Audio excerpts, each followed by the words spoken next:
this is Rory. Hello, I'm Ismail Iqbal and we're live on Ocean News from London. Together, we're bringing you the day's most crucial stories, ensuring you stay informed and ahead of the curve. Let's dive straight into today's headlines.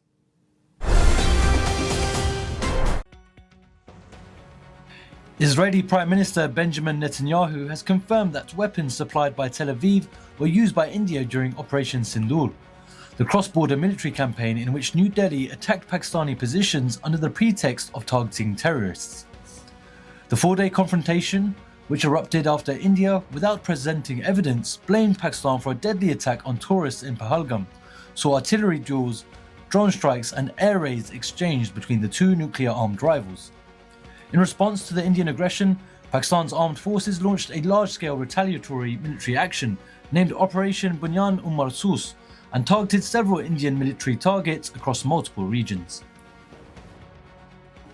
Norway's $2 trillion sovereign wealth fund will next week announce changes to the handling of its Israeli investments, Finance Minister Jens Stoltenberg said, ruling out any blanket withdrawal over the war in Gaza. The government said it had launched an urgent review of the fund's investments over ethics concerns linked to the war in Gaza and the Israeli occupation of the West Bank. Jens Stoltenberg said, "I see several measures over time, but what can be addressed quickly must be done quickly." The United States imposed sanctions on 18 entities and individuals to target what the Treasury Department called a network helping Iran evade sanctions and generate revenue. According to a Treasury Department, the US targets include Runk Exchange System Company and its leadership, Cyrus Offshore Bank, and Iranian software holding company Pazagard Arian Information and Communication Technology. Treasury Secretary Scott Bessent said Treasury will continue to disrupt Iran's schemes aimed at evading our sanctions, block its access to revenue, and starve its weapon programs of capital in order to protect the American people. China accused the Philippines of playing with fire after President Ferdinand Marcos Jr. said the Southeast Asian nation would be drawn into any conflict between China and the United States over Taiwan. It was responding to remarks by Marcos during a state visit to India that the Philippines' closeness to Taiwan and the large Filipino community there would make involvement necessary in such a conflict. China's foreign ministry said geographical proximity and large overseas populations are not excuses for a country to interfere in the internal affairs of others. Marcos's remarks came amid heightened tensions between Beijing and Manila over territorial disputes in the busy waterway of the South China Sea. The US government promised to amend a presidential executive order to remove overlapping tariffs on Japanese goods, Tokyo's trade negotiator said, after talks in Washington to fix what he called a regrettable oversight. In those discussions, Ryosei Akazawa urged US Commerce Secretary Howard Lutnick and Treasury Secretary Scott Bessent to ensure that a 15% levy agreed last month on Japanese imports was not stacked on goods such as beef that are subject to higher tariffs. Israel's political security cabinet approved a plan to take control of Gaza City as the country expands its military operations despite intensifying criticism at home and abroad over the devastating almost 2-year-old war. The IDF will prepare to take control of Gaza City while providing humanitarian aid to the civilian population outside the combat zones, Prime Minister Benjamin Netanyahu's office said in a statement referring to the Israeli Defense Force.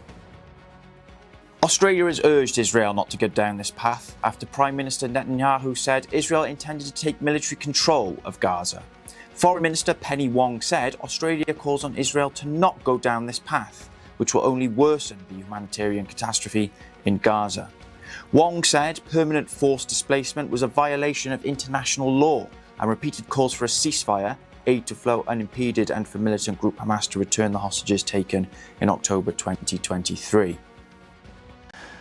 The United States has doubled its reward for information leading to the arrest of Venezuelan President Nicolas Maduro to $50 million over allegations of drug trafficking and links to criminal groups, US Attorney General Pam Bondi announced. Bondi accused Maduro of collaborating with prominent criminal groups such as Tren de Aragua and the Sinaloa cartel. Venezuelan Foreign Minister Ivan Gil said the announcement was the most ridiculous smokescreen ever seen. The Dutch government ruled out recognising a Palestinian state for now despite growing public concern over Gaza, but said Israel's actions in the war-ravaged territory were eroding its own security.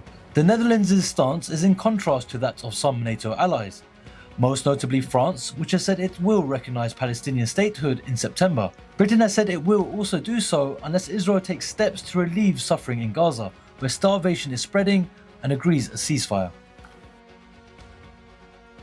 US Attorney's Office for Maryland said the founder of a neo-Nazi group was sentenced to 20 years in federal prison, followed by a lifetime of supervised release for plotting to sabotage Baltimore's power grid. Brandon Russell, 30, of Orlando, Florida, was found guilty at trial earlier this year of conspiring to damage or destroy an energy facility. Senior US District Judge James Bridar in Baltimore handed Russell the maximum sentence for that offence.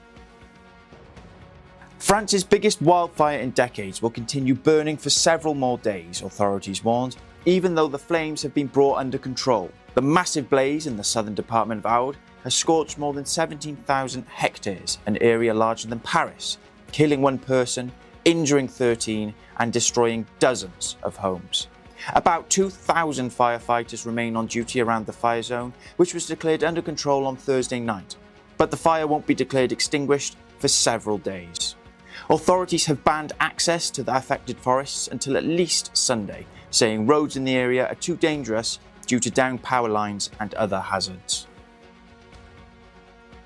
British Prime Minister Keir Starmer said Israel's decision to take control of Gaza City was wrong and urged the governments in Jerusalem to reconsider. He said the Israeli government's decision to further escalate its offensive in Gaza is wrong, and we urge it to reconsider immediately. This action will do nothing to bring an end to this conflict or to help secure the release of hostages. It will only bring more bloodshed. Pakistan's security forces shot down Indian drone in Lahore's Manawan area. Police sources said security forces immediately targeted the drone after its movement was detected in Pakistani territory. The police sources added that the device appeared to be a surveillance drone as no explosives were found on it. Intelligence agencies have taken the drone into custody and launched probes into the matter.